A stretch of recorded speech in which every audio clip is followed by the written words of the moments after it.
अष्टम्यां वा चतुर्दश्यां नवम्यां भक्ति संयुतम या पठे शृणुयाद वापी ससिद्धिम लभते परम। एक बात लिखने के लायक है, ऐसे नवरात्रा के बाद भी देवी भागवत के लिए पूरा आपके पास टाइम नहीं है तो अष्टमी, नवमी और चतुर्दशी इन 3 तिथियों में जरूर देवी भागवत का पाठ कीजिए। अष्टमी, नवमी और चतुर्दशी इन दिनों में इसका पाठ कीजिए। गर्भ में संतान है, यदि कोई नारी गर्भ में संतान है, यदि कोई नारी देवी भागवत का पाठ करती है तो गर्भ में संतान सुरक्षित होगी, गर्भ का भ्रूण, गर्भ का बच्चा समाप्त नहीं होगा।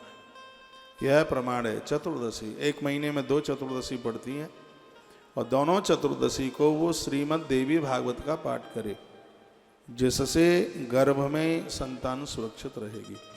अविवाहित कुंवारी बेटियां, कुंवारी कन्याएं अष्टमी के दिन उपवास करके माता रानी को श्रीमद् देवी भागवत का पाठ सुनाएं, इससे उन्हें घर और वर की प्राप्ति होगी। यह बड़ी अद्भुत बात कही गई है। इष्ट दर्शन के लिए भगवान के चरणों में खूब मन लगे, भजन में मन लगे, तो नवमी माँ को अति प्रिय है, तो नवमी के दिन वो श्रीमद् देवी भागवत की कथा सुने और सुनाए। तो इतना आनंद देने वाली ये कथा है। आइए इस महात्म्य में सोनक्षियों ने महात्मा सूत जी को पूछा। इसमें वर्णन है कि नवमी के दिन किसी का बच्चा बाहर चला गया है, रूठ के चला गया है या खो गया है, ढूंढने से मिल नहीं रहा है, या बहू बेटे दोनों घर से अलग हो गए हैं, दूर चले गए हैं, तो हर महीने में 2 नवमी पड़ती हैं।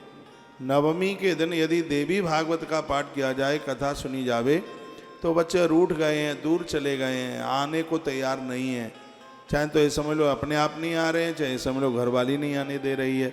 तो नवमी के दिन देवी भागवत की कथा सुनने से आपकी औलाद कभी आपसे दूर नहीं हो सकती। ये बहुत बड़ी बात है।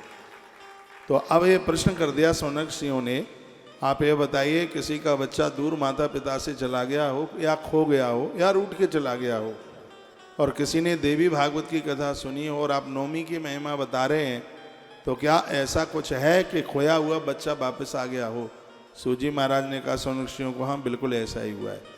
भगवान वेद व्यास जी ने कथा लिखी है, कहा कि एक बार श्री वसुदेव जी महाराज के पुत्र श्री कृष्ण घर से चले गए थे और बड़ी प्रतीक्षा की थी, बड़ा इंतजार किया गया था। एक बार तो ये लगा था कि कहीं हिंसक पशुओं ने उनको मार तो नहीं डाला, लेकिन जब उन्होंने देवी भागवत की कथा सुनी तो नवमी का दिन था, जैसे नवमी के दिन यज्ञ की पूर्णाहुति हो रही थी, उसी समय भगवान श्री कृष्ण उसी समय चल करके वहां पर पधारे आ गए।